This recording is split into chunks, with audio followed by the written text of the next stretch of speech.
여보하겠습니다.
Expert insurance advice.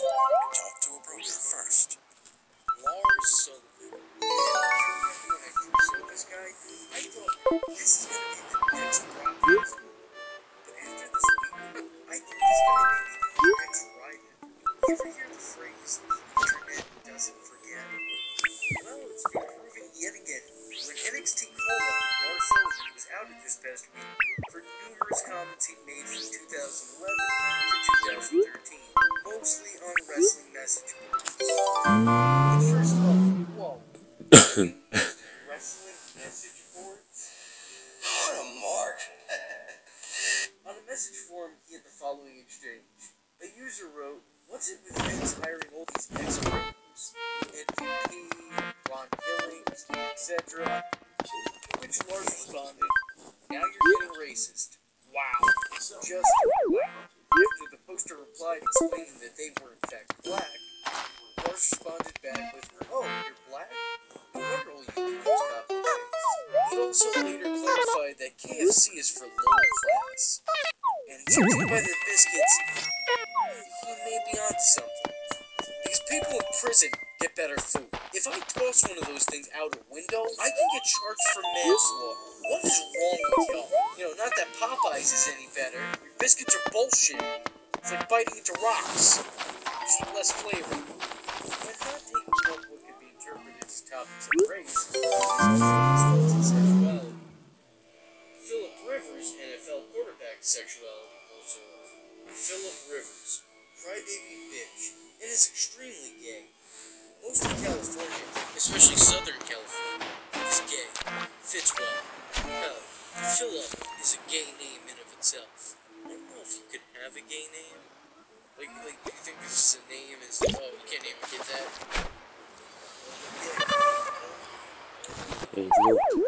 Although it would appear if you name somebody Lars, you're always a piece of shit. I see you, Rocket Power. Lars would also claim that he got with Ronda Rousey back in 2005. Claims that have never been denied, but have also never been substantiated. Why Ronda, a knockout, would choose to go with someone who looked like he got knocked out one too many times is anyone's guess. I mean, I'm no Prince Charming, alright? I'm not even Prince Eric. But Lars looks like the great-grandson of Maurice Tiller. The man looks like the real-life Shrek. He looks like the Toxic Avenger after getting skin grafts. He was even kind enough to compile a list of reasons that Jeff Hardy sucks. And they are the following. 1. He's a drugged-up junkie. 2. He's a spot monkey with no real wrestling ability. 3. He sucks on the 4. The reason he's so popular is because little kids and ugly female wrestling fans, ARPs, cheer for him because he dresses like them. And it wasn't just Jeff Hardy that he had comments on, because he did have some choice words for Bobby Lashley. A horrible performer and clearly a steroid addict. I can honestly say I hope he never goes back. The most damning of all, at least in the eyes of his employer, is probably his opinions on the boss's daughter, or husband, depending on which one you're talking about. Commenting on a video for saying, "Very sexy. Thanks for the fab vid." Also mentioning that she was a good sport and went along with the sexual answers that Howard Stern threw at her. It's been several years since it aired, but I remember the getting her hard and softened Triple H. No anal yet, and she's completely shaven. Here's to hoping your bosses, her husband and father, are accepting of those compliments. But the up-and-comer also touched on his thoughts of rival company ROH. Ring of Honor is vastly overrated by the internet wrestling community. A bunch of vanilla midgets running around doing bingo ball shows. No thanks. I'd rather watch legit shows. Not some kind of underground show with uncharismatic influence. Really where you chose to end that quote? That's AW Inside. That's really ringside. That's really where you chose to end that quote. Well, anyway, hopefully that'll be enough to put him back on WWE's good side. But, you know, it is doubtful. I mean, after all, the Hey. got fired for saying cocky little prayers. Also reported in 2013 that CM Punk, addressing him by real name Phillip Brooks. Phillip Brooks is a prick and severely overrated by the internet wrestling community.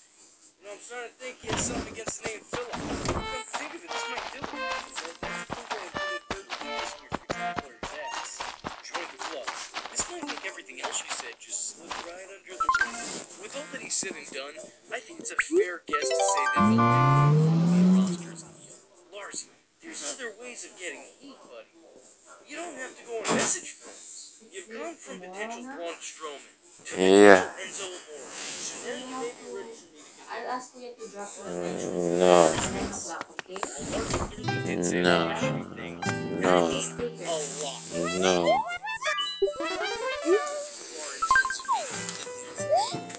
Yes, he insulted the gay community by comparing them to football players.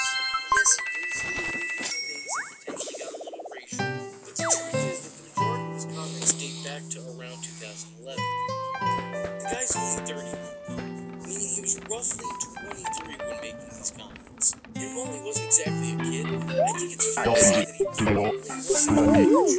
Honestly, I read back those comments and all I see is just some dude thinking he was faceless behind a computer screen and trying to be a little edgier. You know, a real look at me, look at me. And seriously, look at him. Is that the face of a man who has too many friends? It looks like he spent all his time in the gym only because he had nothing else to do. It looks like an albino Donkey Kong. Want to befriend a monkey? My point is, I think Lars was probably beyond immature at the time. And his comments and the way he wrote them, they kind of solidifies them. His comments just tell me that he likely spent his time lifting weights and allegedly hitting for a gym to show off and annoy other posters. Sounds like he's going for shock value, trying to get that cheap online pop. Or heat. You know, it just comes off as very try-hard, you know, just very try-hard. While I personally don't think he meant what he wrote, I could very well be wrong. Because ultimately, I don't know what's in his head or in his heart. But neither does anyone else. We as human beings have all at one point or another said things we don't mean. Said things that we instantly regret. Said things that we wish we could take back. Am I right, Roseanne Barr? He knows what I'm talking about. So unless there's undeniable proof that there's hatred in this man's soul, or some sort of prejudice on his mind, let's not cast the first stone. And before I go, I want to make it clear I am in no way, shape, or form justifying his actions. I'm just trying to get comfortable with you. And as I've been editing this video, more information has come to light. Namely, these two posts. Some blacks want to take advantage of their great grandparents' misfortunes, and they want to paste the pity party. Instead of taking some personal responsibility, they choose to attack the white man and say that we must take care of them financially. Black Panther Party? These guys are the epitome of